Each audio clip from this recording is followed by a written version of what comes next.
last day of Frezmas, my fan base gave to me 6 hidden routes, 5 ninja stars, 4 space trains, 3 sailor scouts, 2 parasites, and a pigeon holiday jamboree. Hello, sweethearts and lovelies, and welcome to Frezmas, the 11th, day 6. After today, we will be halfway done, and I am loading up a computer video game, and hopefully it works, or else this intro is going to be really awkward, called this. Let's hit it, and we'll see if it comes up on my thing. Yes, it did! Boo-boo-boo! I'm just going to move it over here. I'm going to get my chat over here, and we've got some spooky stuff going on. It's a game by Cardboard Computer. Ever they may be. This is Kentucky Route 0, as requested by Sean Dillon, a lovely person who's written some books that you should buy, and was also on an episode of the Brainiac's Doctor Who Reviews called, we did Paradise Towers, that's right. I've actually had to go to the, I actually had to go and start the thing, because this game, annoyingly, I don't think it has options until you actually start a fucking game, so it was full screen, so I had to come here and get it to windowed so I could get it into the OBS and make it work, so I actually had to start for 2 seconds, which I guess it fits immersion to just have a, hey, pick a thing, but also, gotta go have dinner, have fun. You too, okay, catch the highlight, it'll be fun. So, yeah, equal parts, that's good immersion, just kicking you into the game outright, and equal parts, oh, come on, for fuck's sakes, I just wanted to tweak the options. I didn't want to start a new game in full screen for the next 3 minutes, but whatever. So, let's load up our notebook thing, or actually, we can just clear it. Let's just clear it, yeah, because I only started like 2 seconds, so we'll just, let's hit it. Okay, let's see what we got. Act 1. Play. So we've got a circle of stuff, limits and demonstrations, the entertainment, here and there along the echo, that's Spanish, un pueblo de nada, and then something is ominously crossed out. Whatever that may be. Act 1, Scene 1. And I don't even know how this is going to look. It could be a black and white snowstorm of pixels. Ecus oils.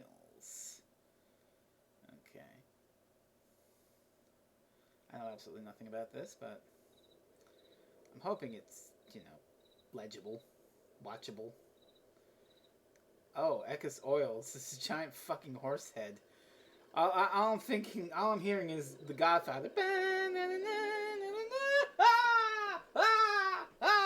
That shit.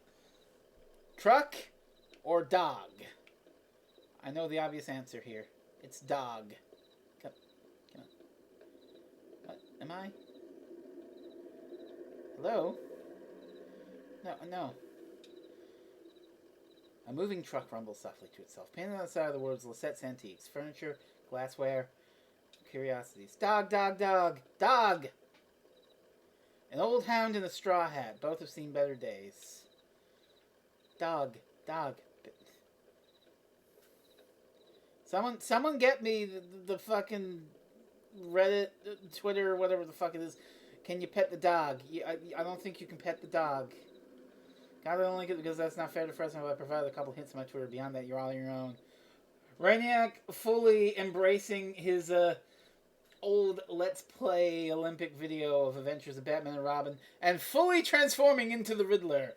You can gift me Final Fantasy VII Remake if you can answer me these questions 3. Can you pet the dog? Oh, attendant.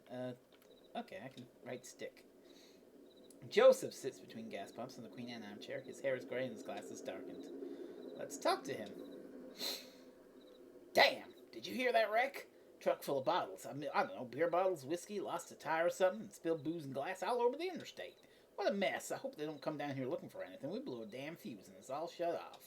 Did I hear a dog? What's your dog's name? His name is Homer. Her name is... Oh, okay. I get to pick. His name is Homer. Her name is Blue. Just some dog. I don't know his name. No. The doggy's name is Blue. The doggy's name is Blue. Blue sounds like a sweet old hound. I used to know a dog like that. Hey, here's some jerky from Blue. I made it myself. Didn't turn out too well, but I bet a dog will eat it. Getting late, right? I can feel the sun in my neck.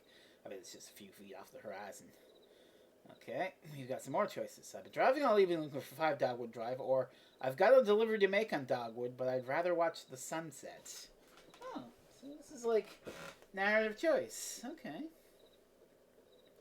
It's like one of those old RPGs where you can just like declare what type of person you are by your dialogue tree options. You know, you really get into your character. It's like, what kind of a person do you want this mysterious Conway to be?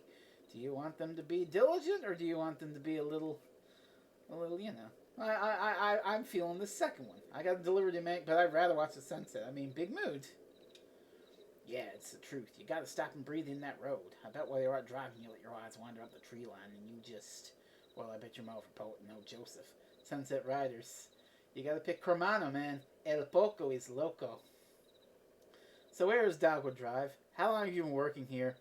Do you like poetry? Blue will remember that.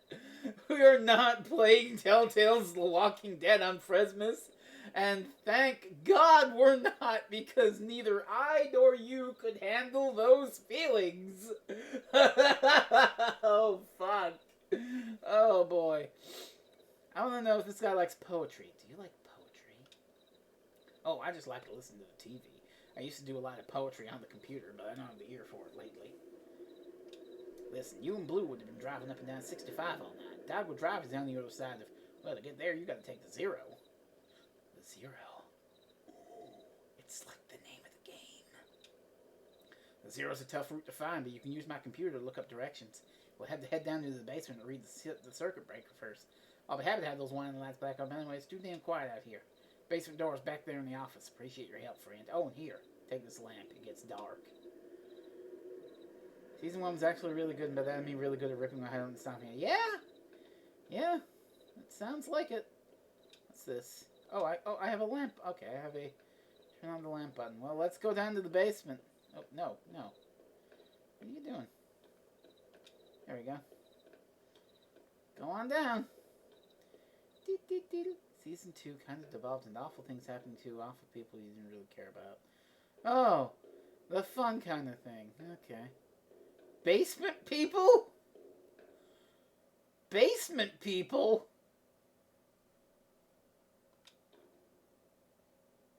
Emily, Ben, and Bob sit in folding chairs behind a worn card table. Papers, oddly shaped dice, and highway maps cover the tabletop. Conway clears his throat. Okay. Sorry. Oh, sorry. Didn't know there was anyone down here. Yeah, that feels like me. Did you hear something? No. Sorry. I was looking at the rules again. It gets easier as you go. Look, you said you rolled a 5, right? That means you get to pick up your marker and move it anywhere on the map. So it's your turn now, right? Oh, yeah, I guess so. Where'd you put that 20-sided die? Are they playing D&D? I don't see it. Did you drop it? It should be easy enough to find. It glows in the dark.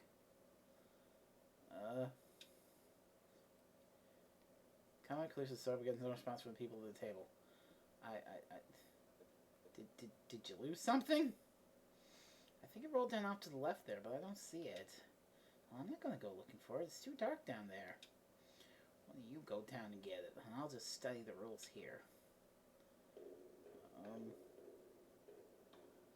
There's a sign. This looks less like a basement and more like a fucking mine shaft.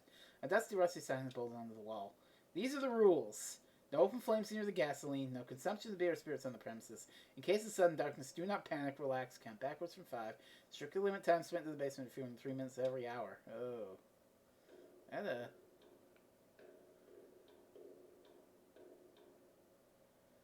Alright. Guys, Fantastic foot get no response from people at the table. If I can hit that breaker box, I can get the light back on. What kind of game is that? They're playing Fatal. Oh, Jesus. Figure Rabbit Instant Crisis rolls. There's a whole separate table in the back. I don't like that rule anyway. It's not fun. It's just random and frustrating.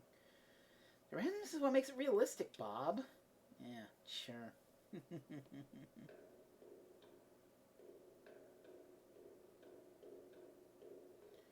I think the fact that it's kind of 3D too is fucking with me a little. Oh wait, hang on. I got an idea. If I turn off my light, yeah! Oh, that was smart! Oh, I was really smart! Oh, they rolled a 5 too. Yeah. Okay, I picked up the glowing 20-sided dice and inspected. Number 5 is facing up, just a small piece of plastic. This is the object in his jacket pocket. That was some real fucking big brain plays.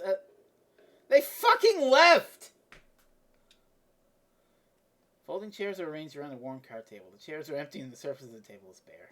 Combo places the 20-sided die on the table.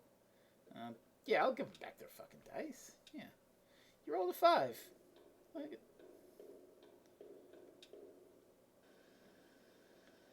Oh my god. It's literally a horse underground? What the fuck? What?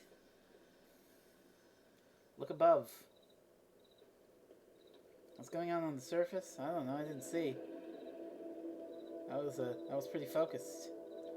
Leave it with the 20 facing up so it learns how to land on high numbers. There it is. Just listen to those lats whine. Yep. Well, I better go this direction and head to the 0 if you don't mind. There's some people down in your basement playing some kind of game, but they're gone now. Yeah. In the basement? No, I don't think so. Maybe that lamp light was playing tricks on you, huh? Oh, great. We saw some ghosts. We saw D&D playing ghosts. Strange things happen underground, especially in the dark. So, computers in the office, you're looking for Marquez. She knows her way around those roads, and she'll get you to the 0. The password is a... Damn, I usually just figure it out. Muscle memory, you know? It's kind of long, kind of like a short poem. I think one of those short poems really sums it all up.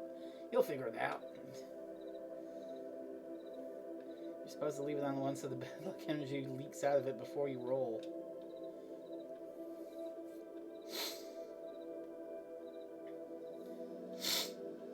Oh, I didn't want to head back down, I don't think. No. Let's go back up. I want to fuck around.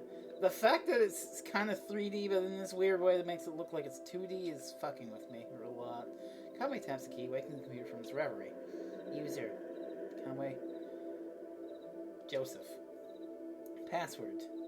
Wheels slide loose. The stars drop away. I talk and listen to him talking. I kind of like it. The stars drop away. we make poems. The stars drop away. The moon throbs.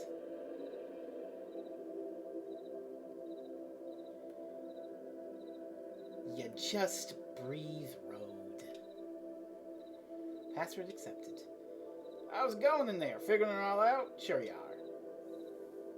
Messages, address book, games, exit, address book.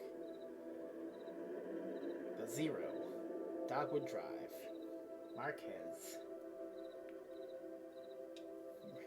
Beacon Rapture. I didn't know we were playing Doki Doki Literature Club. No.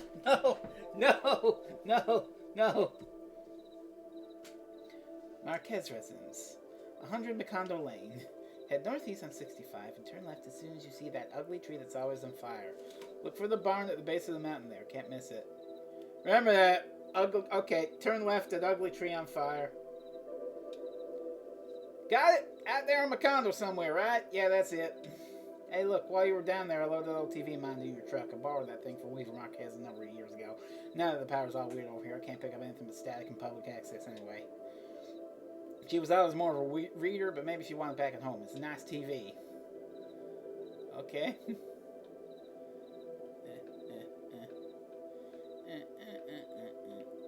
Oh, let me talk to Blue.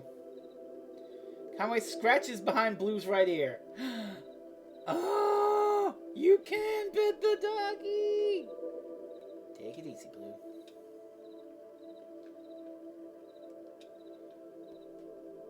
Sun's gone down. You and Blue better get on that road. You're gonna make your delivery. All right, let's head out. It's time to go. Conway stays for a while. Yeah, it's time to go.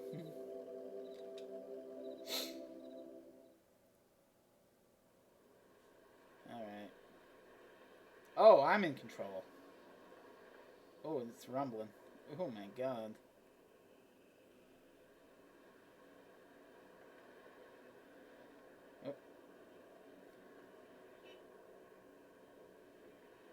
Oh, there we are. Take a left at the burning tree. A tall black oak burns on the hill above the road. Yep. There it is, the Marquez farmhouse. Act 1, Scene 2. I admit I didn't expect it to be so literal, but here we are. Here we are. Talk to Blue again. Really darker here, huh? Or so I guess we just head up the path here to find us up the hill a bit. Maybe I can borrow you a treat up there. 'Cause you're a good puppy. 'Cause you're such a good puppy. The lamp.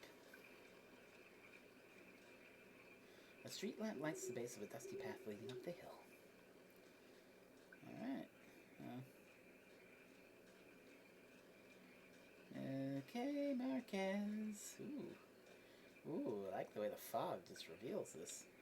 A graveyard. Oh, that's a family graveyard just off to the side of the house. Headstones inscribed with the surnames of the unfortunate.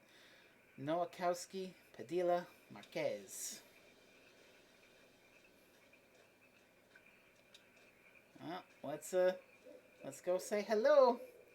Hello, Mrs. Marquez. I've got your television set and a special delivery for you. Light switch?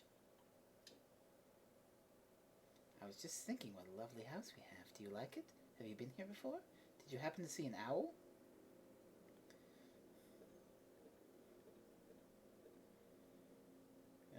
I didn't see any owl. I know. I saw it out the window once. Big ugly thing. All sound and fury. Well, it's gone now. Used to be another house here, but we had it destroyed and we built this one. It was very expensive. We got quite underwater. What do you do for work? Is it too difficult or do you like it very much? I was once a mathematician. Are you looking for something in particular here? The drive and response it's better being a ditch. I'm looking for the 0. I don't know if you can see it, but whenever they mention the 0, even the text 0 is like flickering and inky. It's like there's a fucking. It's like even the text is. It's like some Zalgo bullshit. I tried drill leaves from an antique shop. I believe it's hard times for a small antique shop. It's hard times everywhere, even out here on our little farm. My parents stopped paying the rent a while back. I shouldn't even be here, but I just stayed. I have some notebooks. I'm only a little bored. I might prefer to watch TV occasionally. Joseph says you're too smart to watch TV. I actually have a TV I really think belongs to you. Will you please set it up? Then I can explain to you how to get where you're going. The 0. I know. Alright, here's your television. Here's your television set.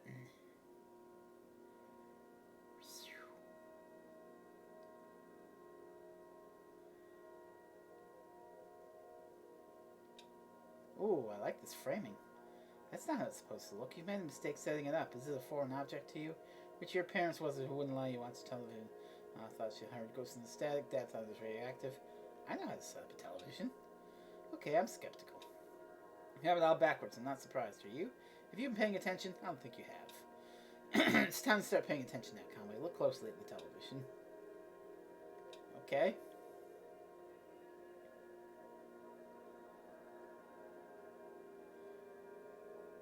Look closely at the television, she says, as my view goes out through the window. Unless the window is the television. Oh. Hey, wake up. You spaced out for a minute there. Picture on the TV. The TV's picking up the wrong signal. My cousin Shannon would know more about it. She fixes TVs for a living while she used to. I think the new models are giving her some trouble. Holy shit! It's Spider-Man! Joe made it to the screen! I am more important than superhero movies after all! Hooray! Your cousin? That's my father's brother's daughter, Shannon. We're about the same age. I know what a cousin is, Miss Marquez. We're about the same age, but we used to be. She's older now. She has a workshop off North Ways by the lake, right where Peonia and Wax Road meet. There's a big bait and tackle shop, and she fixes TVs in the back. Do you like fishing? Honestly, I'm not convinced you should bother with the zero. I'd much rather you find my cousin and fix my TV, but I'll get you headed the right way, so it's pretty easy. Get back on 65, heading north. Take the first right after the artificial limb factory. From there, your arrival at the zero is basically inevitable.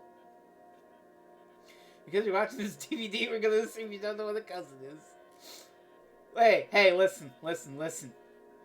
I've seen Sailor Moon. I know what a cousin is. Nice to know you, Conway. Keep your eyes open, especially in the dark. Okay, right at the... Okay. Take Route 65 north and go right at the artificial limb factory.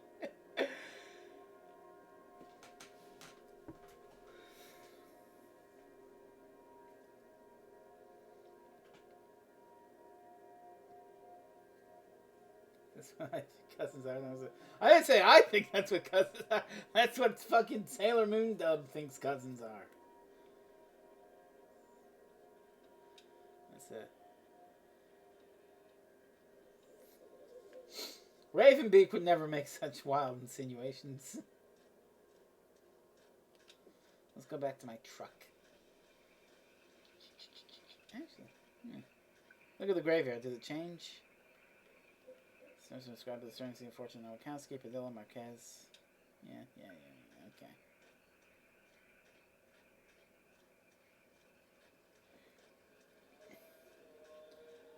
Oh yeah, she didn't offer me a treat for the doggy. What the fuck?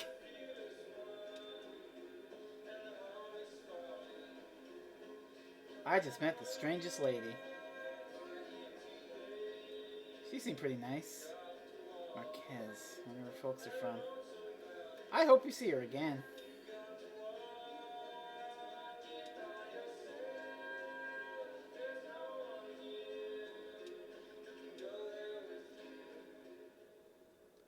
Okay, man. North. Until we see the... There it is, the artificial limb factory. Creek run alongside the highway and then towards the turret brick building. A grinding drum from within the building's face. Floodlights on the lawn illuminate smokestacks. At the edge of the building's parking lot, a large sign, partly obscured by trees, reach Amer Artificial Alarm Factory. So, take a right. The on-ramp? Will this take us to the zero? Act 1, Scene 3.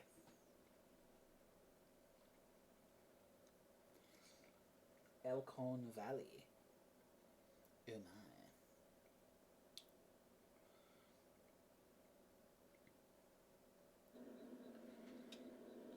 Talk to the doggy as always. Conway brushes some dirt off of Blue's hat. Take it easy, Blue. Alright. Now what am I doing? Was this the entrance to the zero? It wasn't supposed to turn out like this. Oh, wow. Act 1, Scene 3 sure was fucking eventful. Holy shit. Elkhorn Mine. That was one wild fucking scene, let me tell you. Okay, where am I amidst this? Shannon speaks into the large brick cell phone held to her ear. Yeah, it kind of is an emergency.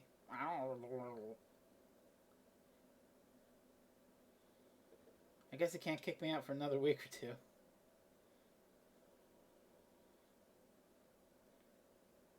Yes, and I appreciate that, but... Okay, I'll talk to you tomorrow. Love you. Shannon hangs up the phone, puts it away. Oh, there's Shannon. There's Weaver Marquez's father's brother's daughter. Excuse me, man. I saw the light was on. I'm looking for the on-ramp, too. I'm here to get me off the... Wait, all of a sudden I'm Shannon now? Okay. Do you believe in ghosts? Well, let's see. I do believe the place can be haunted, if that's what you mean. No, that's not what I mean. What about a person? Can a person be haunted? Yeah. Sure, I guess a person could. Sometimes I feel haunted myself. Ba-da-ba-ba! By the hallways in this tiny room, the echo there of me and you. What haunts you? Bad decisions, I guess. Wasted youth. Well, look. Mood! Big mood! Here's what it is. I drive deliveries for a shop called Lissette's Antiques, and I'm not trying to finish this job. Making a delivery to the mine? Oh, no. I have a delivery for 5 Dogwood Drive, and I can't remember ever seeing that address before. I heard they need to take a highway called the Zero. So I met this young lady named Weaver Marquez, and she sent me this way, so here I am. I'm coming place for an on-ramp, but that's what it's been like so far anyway with... What? Weaver Marquez, you know her? So you saw her tonight. I know Weaver. She's my cousin. I'm Shannon Marquez. Oh, you're the one that fixes televisions. That's right. Did she tell you that too? Of course she did. Weaver doesn't lie. One time when we were younger, she told me my dad had been in a terrible car wreck. There was crushed metal everywhere, and we'd be hearing it echo through the house for years, she said. I was very upset, crying, and then my dad opened the door, just come back from to his junkyard collecting scrap metal to fashion into wind chimes. I was angry, but she said it wasn't a joke and it wasn't a lie. At the time, I thought she meant it as a riddle or a puzzle. But Weaver's not a puzzle. She's a mystery. Oh! Well, that's fucking... Wow! What a distinction! She's not a puzzle. She's a mystery. So what are you doing down here, Shannon? I talked to Weaver earlier this evening, too. Earlier when she talked to me. It's hard to tell if she's listening sometime. Weaver told me I had to come down here to the old Elkhorn mine. She said I'd find something I've been looking for. What are you looking for? I'm not exactly sure. I have a few ideas. I'll know it when I see it. It's not such a bad thing you showing up now. I told her I'd rather not go down there alone. Your dog should stay up here, though. It's no place for a dog. This is an old mine. It runs pretty deep in tangles. If we're going to go down into it, find your on-ramp or whatever else, you got to keep our bearings. I don't want to get turned around. I've got some gear here to measure conductivity, frequency response, stuff like that. Maybe we can find a way to put a signal on the head. Do some analysis to figure out what kind of topology we're up against. Topology. Okay. Topology. That's the science of continuous space, my friend. The way that this twisty maze of passages fits together. Oh my god, I literally did the fucking Poe haunted thing. But we really are about to plunge into the fucking House of Leaves in this shit. Oh no.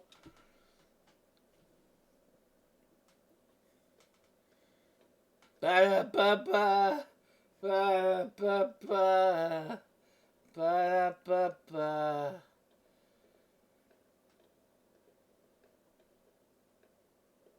The dog is following me. House of Cousins. Ba-da-ba-ba.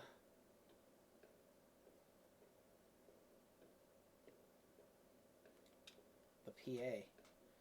I wonder if we'll encounter a Minotaur. Oh god. A twisty maze of passages is all alike as the old colossal caves. That runs into the mine's PS system. You think it still works? Only one way to find out. Alright, give it a whirl. Into PA. See anybody down there? How big is this place? ... Is anybody down here? Nothing. Oh, there's no power. Yeah, okay. Even when this old mine was up and running, it was tricky to keep stuff powered. The miners used to have to pay just to run the fans and the lights. Yeah, they got paid in these shitty plastic tokens, coal script, you know. If you want to run the fans for a bit to clear the air up, well, you have to put a token in. My parents used to work here. So did Weaver's parents. I guess a lot of folks' parents worked here. Can be powered up. But we just have to free up some power for the PA system. Everything's rationed here. Set up that lamp of yours and I'll go unplug these ceiling lights. Conway tries to think of something clever to say. I heard the speakers back there crack a little bit. It's on now, right? Try saying something into the mouthpiece. Well. Okay, I hear you. You need to measure the echo delay time and figure out how deep the tunnels run. Just make some noises into the mouthpiece. Ahem.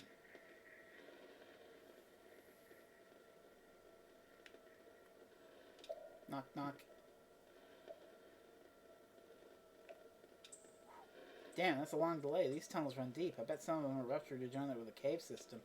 Alright, let's set my spectrum analyzer, so just say something in the mouthpiece and we can get a sense for how narrow the mind tunnels are.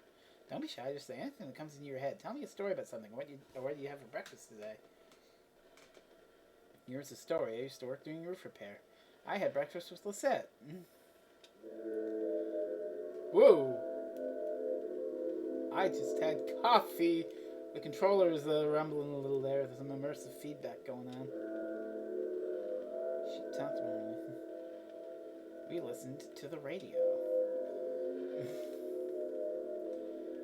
And she cleared the table. Got it. Looks like the tunnels are pretty cramped. Yeah, low ceilings. Hope you're ready to stoop a bit. You're probably used to it. One more test. We just need to know if the air is breathable or if it's too thin or too dense. Just sit real close to the mouthpiece and breathe. I'll measure the resonance of your breath. Listen to the air in the tunnels. Just try to relax. Try to breathe naturally. What they have for breakfast is justified spooky music. The Sinner's Sandwich. I wonder if this is a horror game and whether going into this mine is a bad idea. I don't know. Well, I guess we'll find out. Try to breathe naturally. Breathe and thinks about the road. Breathe remembers more early. Getting some pretty strong readings here. I think we're in good shape. Keep at it for a minute. Visualize a cold drink. Conway breathes and relaxes as the peel of feedback and loose rock engulfs him. Oh dear. Womp. Oh no! Going into the mine was a bad idea. What a shockaroony.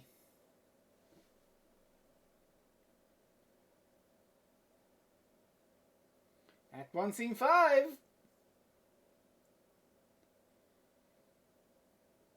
Elkhorn Mine. We're still here.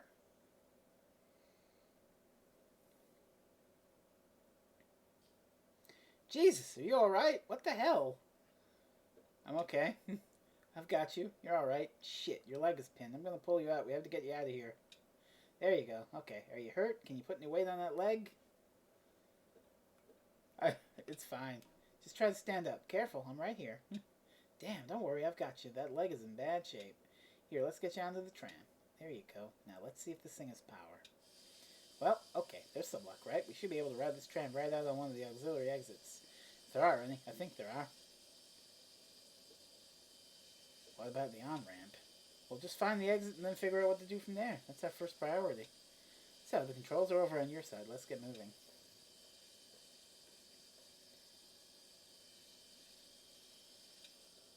Oop, okay. We're actually moving. Whee! Oh, it's rumbling really loudly. Oh boy. It's we're really doing a jumble here. We're going into the mines. It's probably a really bad idea. And there's probably something that's going to jump out and say, boo! It's atmospheric tension and shit. There's a turntable. Let's see what that says. We're going in reverse. Oh, here we are. This may be hard to believe. It's hard for me to believe myself, but this whole branch was underwater last I heard. How did that happen?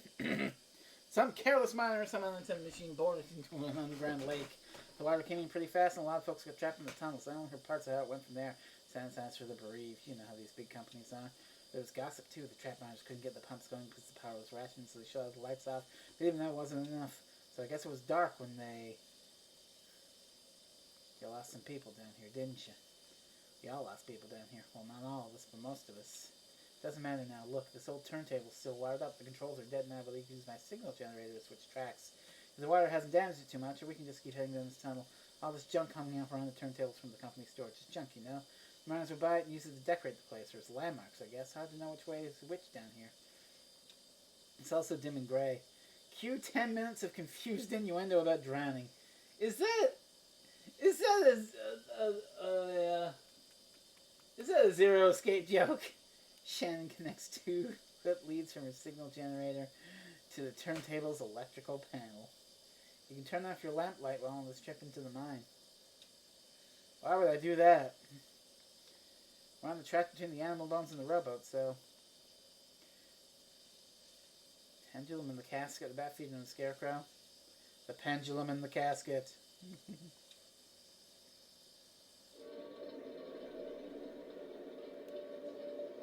Fun things happen if you do.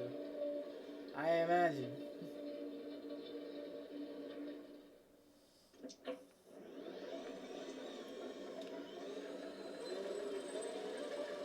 Whee! Oh, okay, this is actually kind of stroby, so it's like, oh.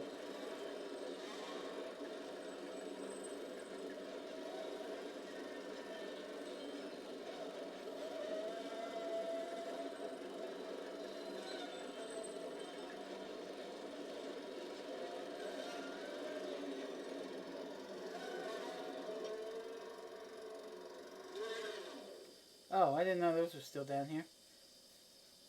You were down here before? Not this deep, but I knew about the tape machines. When this mine was active, a couple of folk music archivists spent time re-recording miner songs, really academic ivory tower types. None of the miners really talked to them much. So they stayed at the margins, observed, took notes, and then sometimes they get someone on a lunch break to sing into the microphone. And I guess the power company got some kind of interest in the project and gave the archivists some PostScript tokens to pay the miners with for their songs.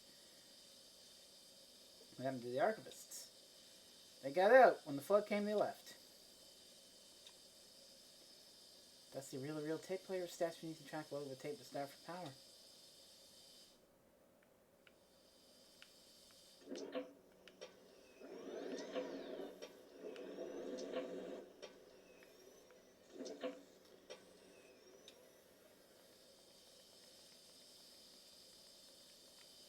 I see. Is that all that's down here?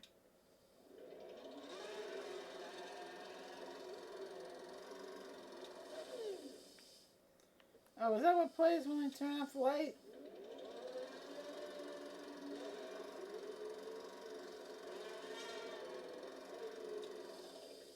Yeah.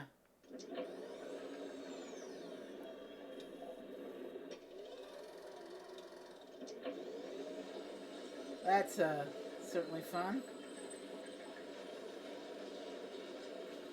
Well, let's keep on going here. Boy howdy, my controller is just going ape shit. You hear this? Probably can't hear it on account of the fucking game, but...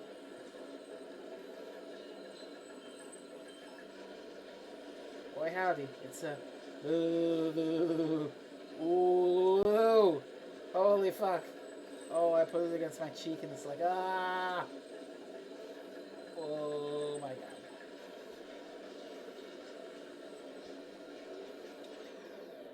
Stage. Damn, it's almost totally intact. I thought it would have been destroyed. Destroyed by what? The mind flooded. I mean, it looks so fragile, doesn't it? It's a recording studio, basically, kind of thrown together, but this is where the archivists were recording. I guess then they sequestered themselves down to the tape deck we found to listen to the recorded songs. What do you think the archivists were after? Data, I guess. Comparing intonation, subject matter, diction, you know, all the little details that no one really thinks about when they listen to music. Yeah, academics are great at that stuff. Let's get out of here.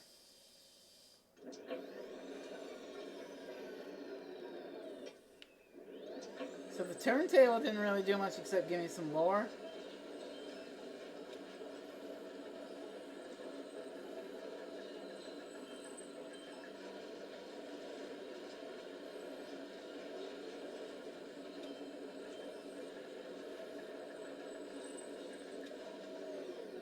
Let's hit the turntable again, I guess.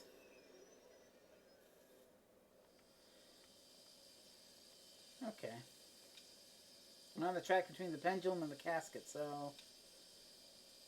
Animal bones in the rowboat. Bat feeder in the scarecrow. We haven't done the bat feeder in the scarecrow, so let's do that.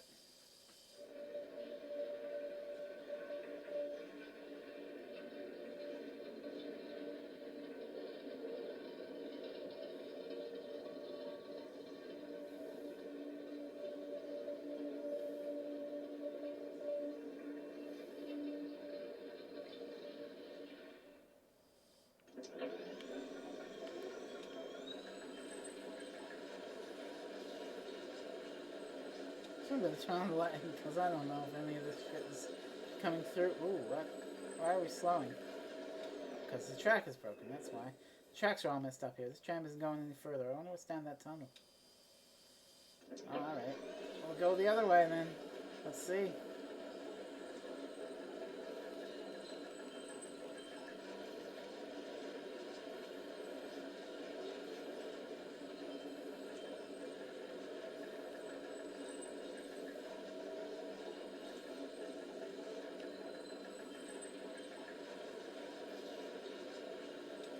it's just a dead end.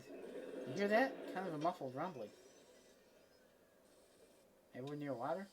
Could be. There was an underground lake around here years ago. Guess that's why they stopped digging so abruptly here. So that was nothing.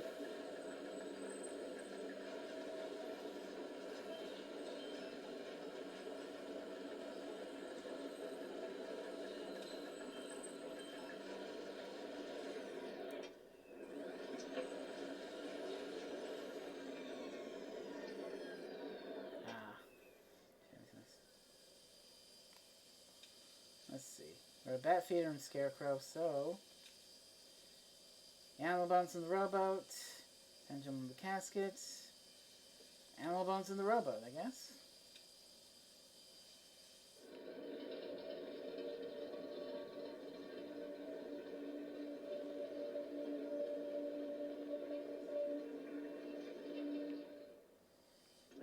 Let's head on forward.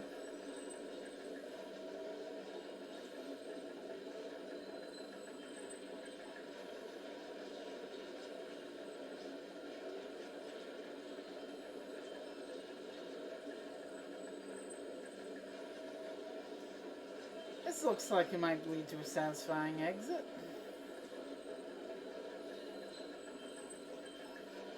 Wow, look at that. Thank God, okay. Let's go. Yeah, okay, I just, that tunnel where the tracks were broken, I'd like to take a look down there. Do whatever you need on this way. If you wait for me here, I'll just go take another look around. Sure, okay, I'll be right here. Why do you need to, go down there? We just looked at it. You're going to get into a fucking... Okay, now we're Shannon and we're looking down here. Alright. This seems like an extremely bad idea. Helmets.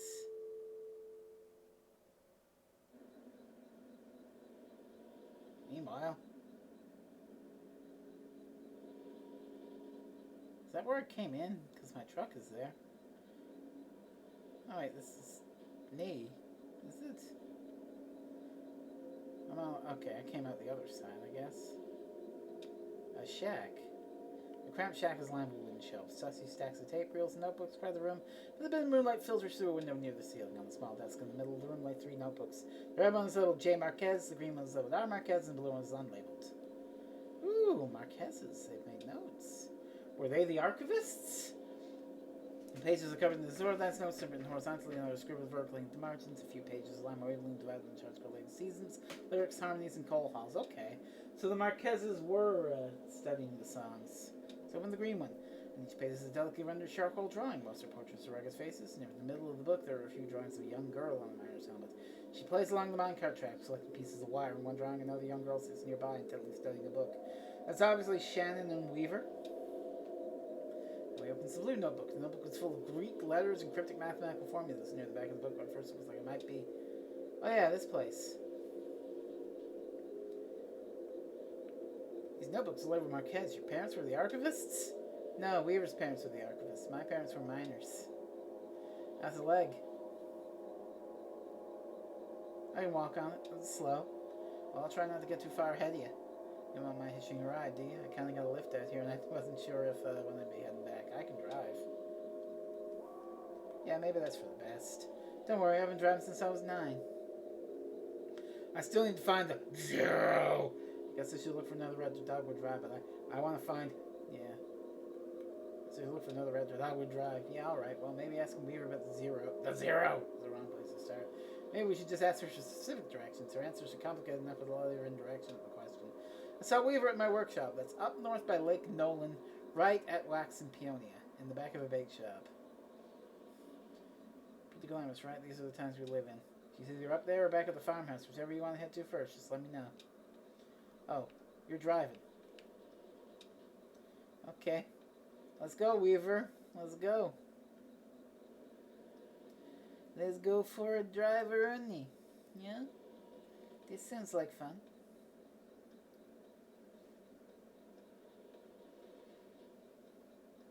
Conway doesn't want to stay any longer.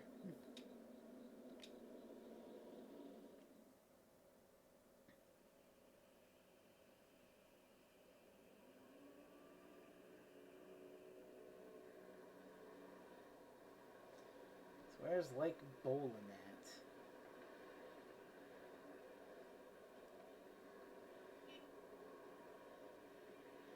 All the references to Weaver make me think a world of darkness.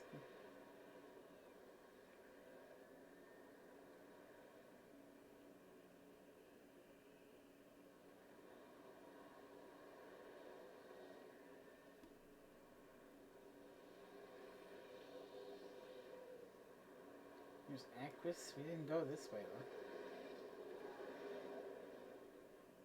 though. Oops. A wreck. Oh yeah,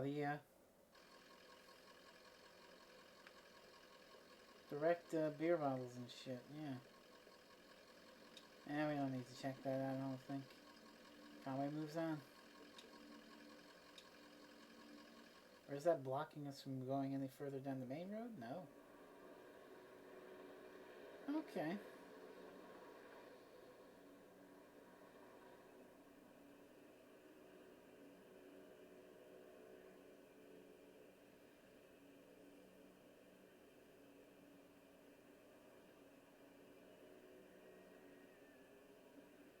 I wonder where the lake is. Nolan Dam Road.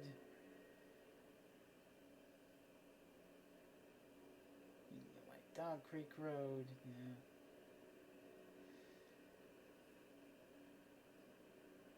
A guitar player. Let's check him out. Young man in a gray city sits by the side of the road. He's playing a worn guitar. To his left is a blue mug and to his right a weathered dog. Pet the dog! Pet the dog! Always pet the dog! Conway pets the dogs. The dog closes his eyes and pretends to be asleep. Young man strums absently on the guitar, hums tunelessly, and occasionally mumbles a word. Listen. Young man whistles hoarsely, stops playing the guitar, and looks over at Conway. He rambles for a few minutes about the weather, the dog, and his music, and returns to playing. As he walks back to his truck, Conway finds that he can hardly remember a word the young man spoke. Pet the dog. Pet the dog. Pet that dog.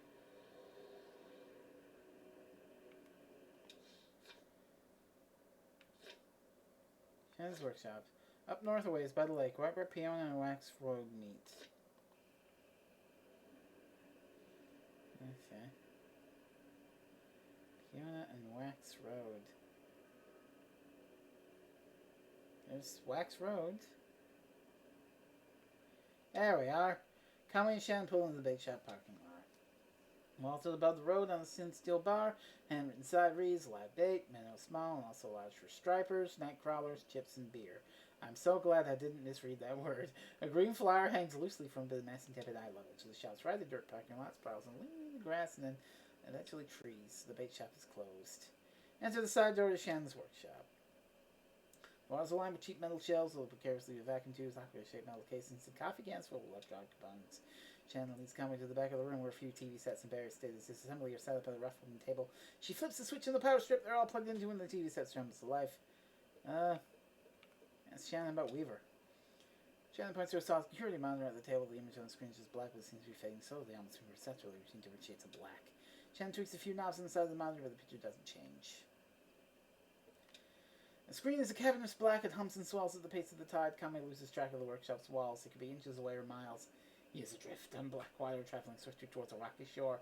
There should be a lighthouse or a buoy by these rocks. It's too dangerous. Shannon switches off the power strip. Weaver is not here.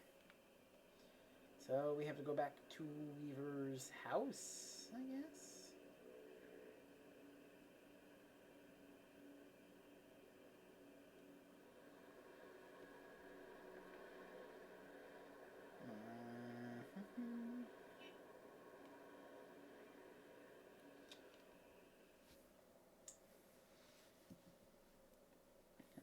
Act 1, Scene 6. The Marquez farmhouse.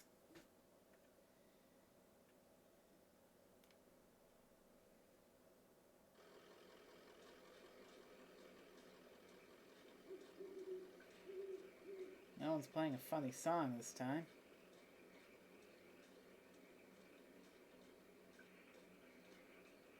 Oh, come on. What, did I not walk far enough up to get to the...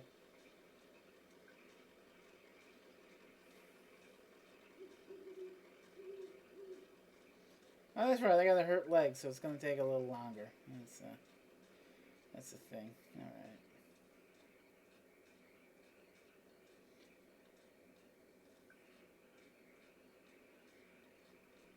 Conway's just like, God fucking damn it. Why do you have to live on top of such a long hill? Owie. My leg is a big owie. Ouch. Ouchie. Holy fuck. Oh. I stopped walking. Why did I stop walking? To look at the... Huh? Oh. I'm being helped, I think. Yeah. Okay.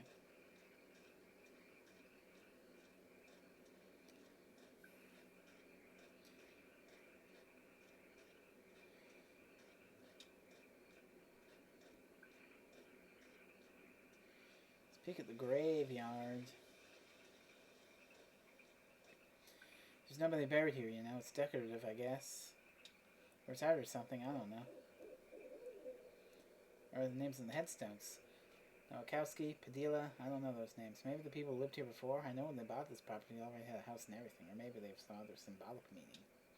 Oh, and look at that headstone. Marquez. They used to think that was for my parents. Now I don't know. Mysterious. Very, very mysterious. What is that rustling? I do not like that rustling.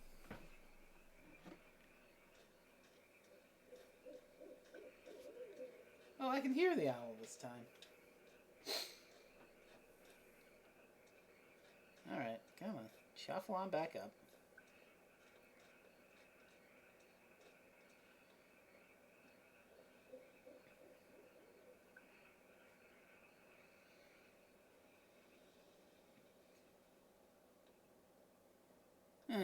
She's not in here either. Where the hell is Weaver Marquez? So this is where she was? Yeah, makes sense. This is where Weaver and her parents lived. They took out a bunch of loans, you know, and had this place built. Do you have any debts? I owe some people some apologies. Well, you're lucky that's all you owe. My parents were like that until the company store found a way to get to them. For my dad, it was tokens to run the fans and air purifiers, and for my mom, it was canaries. Two solutions to the same problem, but they sure sounded different. Weaver had debt too, a lot of it, all tuition. She said she was a mathematician or something? Yeah, she studied some esoteric stuff about something about using math to translate between Spanish and English. I think eventually Weaver put those math skills to work on all the red numbers in the family checkbook and got a clear sense of just how hopeless the situation was. So she left. I guess she just drove away in the middle of the night. They woke up in the morning and the car was gone. Never came back. Until tonight. Someone else told me to come here and talk to her. Huh, okay. Guess we two aren't the only ones she's been talking to. Well, that's not something you see every day. That old TV right there. Well, that is a damned antique for you. I had a model like that in the shop once, so I had to sell off to make rent. Most painful decision I ever made. Mind if I open it up? Looks like the dials are all corroded and the screen is leaking light a bit. Come on, I bet Lisette would never forgive you for letting a specimen like that fall into disrepair. Yeah, fucking, go ahead.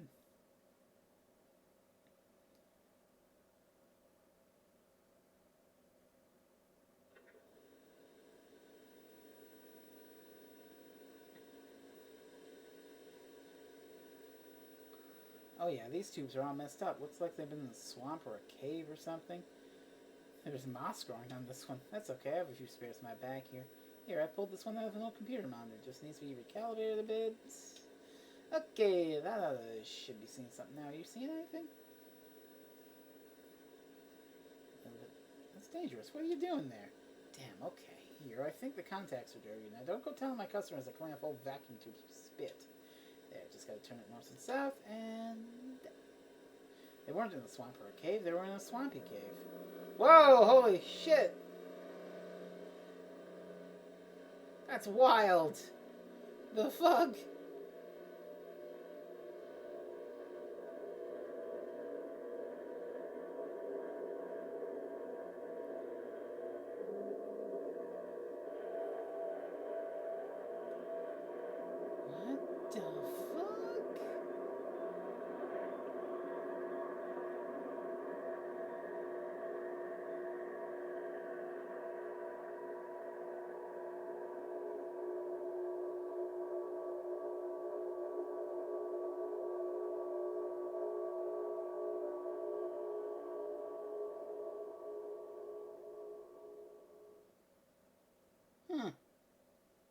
That's new. End of Act 1. It's the end of Act 1, everybody.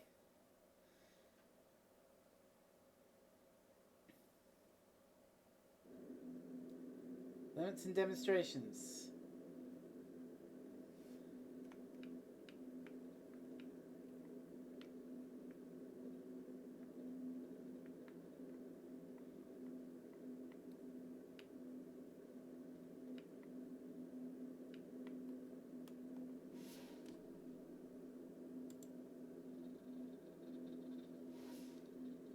Act 2. The entertainment.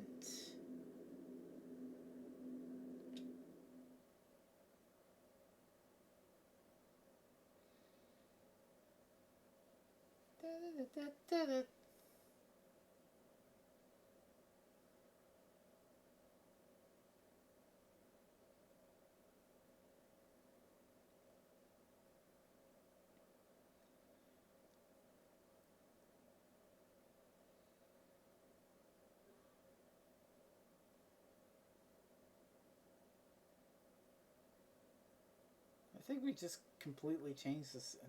Did we? Or I don't know what happened. What? Wait. Now we're in first person? Scene late morning. Harry, 2GD hot. Evelyn, it's cool in here. What the Act 1 sound cue. What the fuck?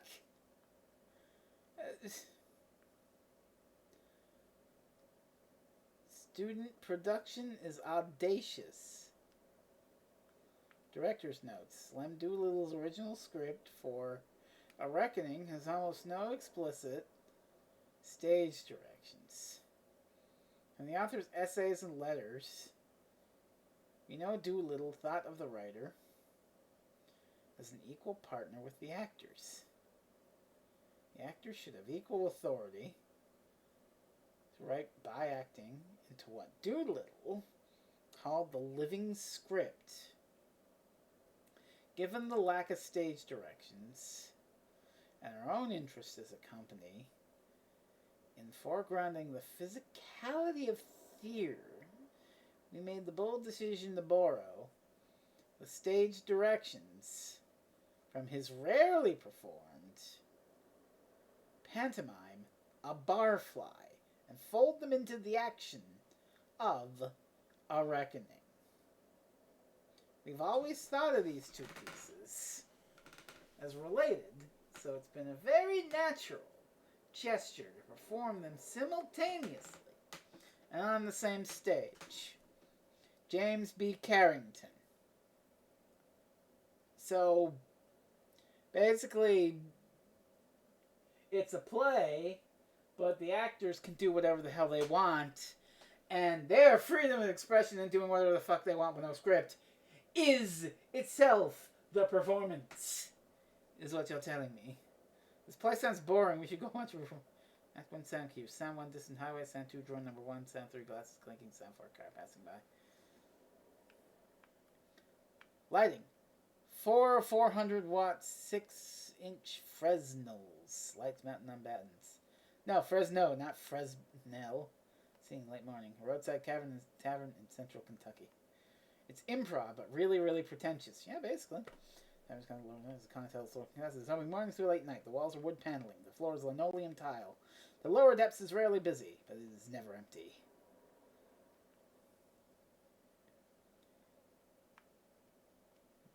Jesus. Oh, I can't move. Student production is audacious. We have the right to lie, said dramatist Antonin Artaud. But that about the heart of the matter. Obscure prolate Lem Doolittle seems to have made a project of this distinct in his play A Reckoning. Originally written shortly before his mysterious disappearance, several decades ago, and published posthumously, the play is a favorite among companies wishing to show their knowledge of local cultural history. How unexpected, then, to encounter a production that treats the script so irreverently. This student company has gone so far as to change the title of the play and even add a new character. A silent, uncredited actor who pantomimes drunkenness with all the grace of a dog trying to escape from under a duvet. I think that's supposed to be me, and I'm taking that personally. Still, the staging of the entertainment stays true to the heart of Doolittle's work. Perhaps that's all these students owe him. Lily Thurston, Adair County News. My, this play sure is something. Yep, like Babylon outside. GD, you're right. Well, cool in here. It's an oasis. I wonder how Ted's holding up. AC! Down here they all have it. Sure, you're right. I've never been to Texas. Oh, sure. They all have AC. Too cold, almost. In July, even. He's got a hotel. Yeah, hotel life. That's living. Maybe too much. I mean, what's to stop him, really? Meet some tall thing at the hotel bar? Nah. Ted's a good man. Nah, I know. He wouldn't run around. You're right. How about a beer? No beer today. Hard Times whiskey. That all you got? It's good whiskey. Local. Yeah. You take deliveries from them? Sure. You ever see one of them boys from Hard Times? What? I heard they are strange. They work hard. Make a good whiskey. Who are we to judge? Sure, who are we? No one of consequences. The fucking audience. Oh, I just had to. Oh, fuck. That freaked me out. I guess I just got. Wait. That background was blue. What's all this red for? Sandwiches? Rain's Law? Huh. The other ones for dabble your. Look. Wow. It's like your eyes adjust. It's fucking weird. Vacation? You have a good time with the sandwiches, Rodden? Oh, you know me. Couldn't shut it off. 7 days on the beach and all I could think about was work. You know, the new kitchen. Maybe hire a hostess, you know? A hostess? At the lower depths? Crazy. No, it's not so crazy. I was in a bar down there in New Orleans. They had a hostess, some dive. She seats you and, I don't know, points out the specials. Because the specials every night in here. Drink specials. You make cocktails? No. Food specials. Monday night, chicken. I don't know, grilled chicken. Caesar salad. Class it up, you know? Bess would have liked it. Here's to Bess. Yeah. Let me grab a here's to Bess. Good Christian woman. Good Christian woman. How about that site in the corner? Not bothering nobody. Been here long? As soon as I opened. Got started a bit earlier, I suspect. On a bender, huh? Sleeping in a ditch or something. You don't think. Maybe Ted. Nah. Ted's a good man. Honest. Well liked. He's liked, but he's well liked. Sales is a good fit. Selling hammers. Can you believe it? Somebody has to. The hammers. They don't sell themselves. Hair. It's just hard. Ted on the road. It's tough all over. What to do all day? Let me just adjust my eyes to the audience again. Is there like anything else I can interact with? Firefly sits alone at the table with 2 glasses, one empty. Examines empty glass, examines full glass. Looks at the ashtray, blows gently with pursed lips, observes ash configuration. Kyle swiped nose with sleeve. It lengthens in his sleeve. Remembers something trivial about the prior evening. Looks up suddenly. Looks left. Right.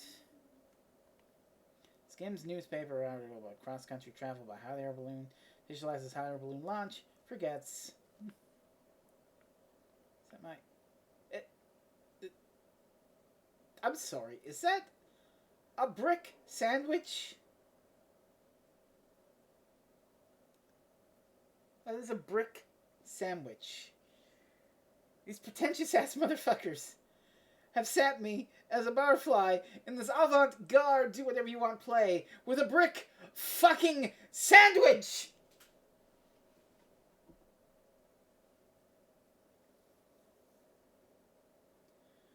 A brick. It's got no vitamins, but lots of minerals. Yeah, that's the thing. What to do all day? Come here, I guess. Sure. That's what I do. Cheap drinks, conversation, and the entertainment. Sure. What's tonight? Oh, tonight it's... Junebug. I'll stay for that. I need some music. Get my mind off Ted. Something romantic, you know? A love song from when the world was young. What time? Around 8, maybe. We'll set them up slow. It's a metaphor for the atomic bomb, and also you're in purgatory in the coma. She was your long-lost sister, and she was dead all along. You've been hallucinating her. That's at least... You've mixed up at least 2 pretentious independent games In that Starfire? Ooh, the TV turned down. Might even be 3.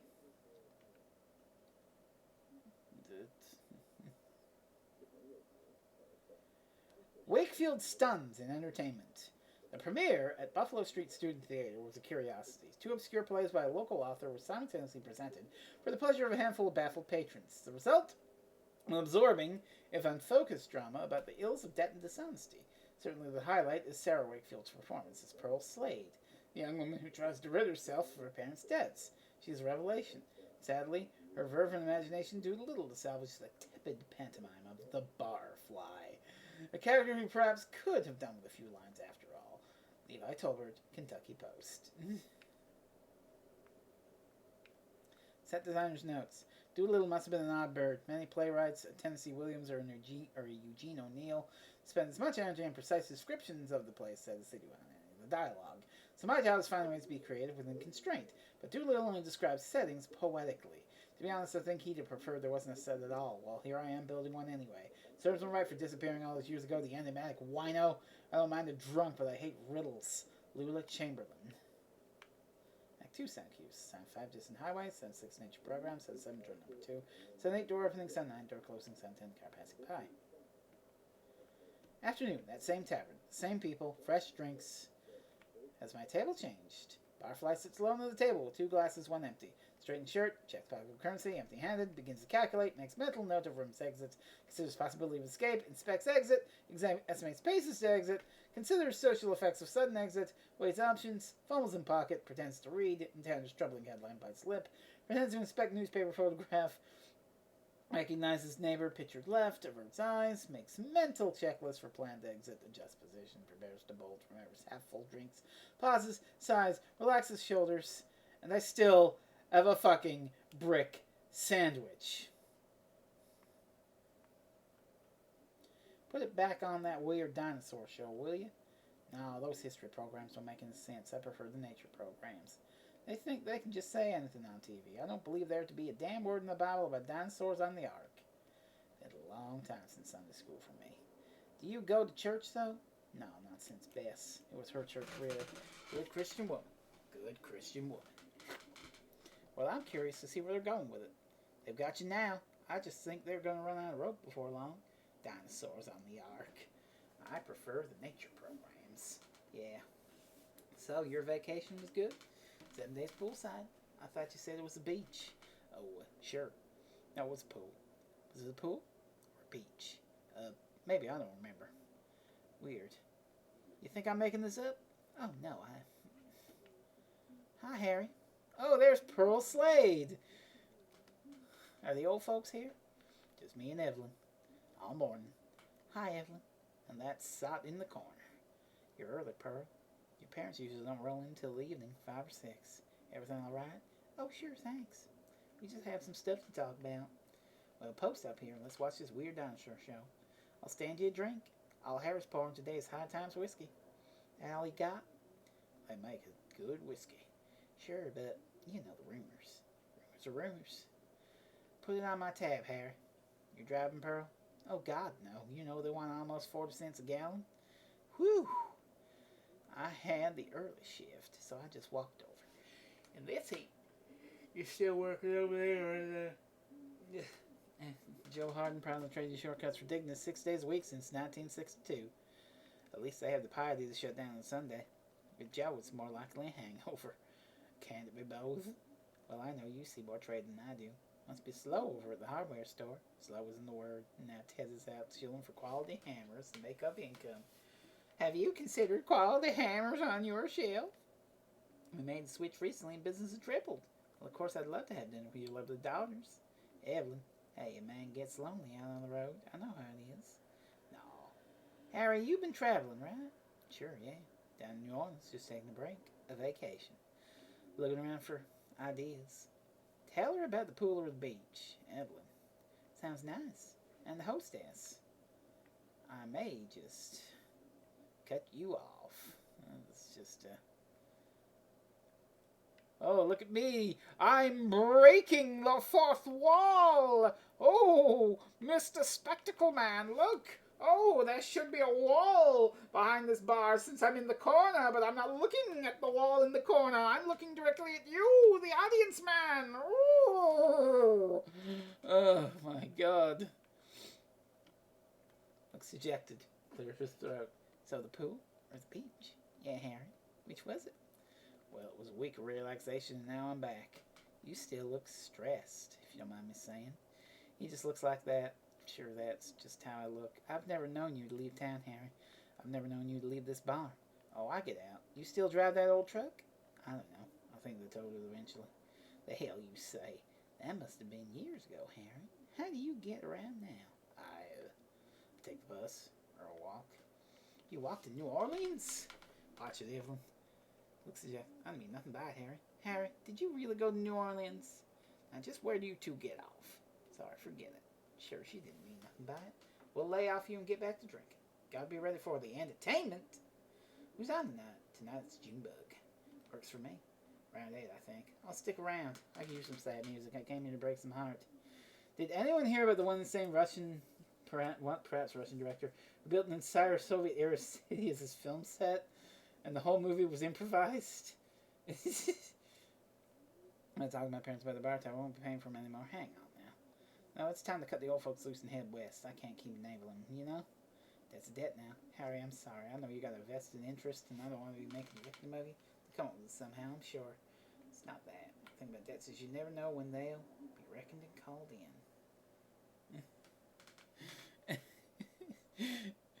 You know, it's about time, so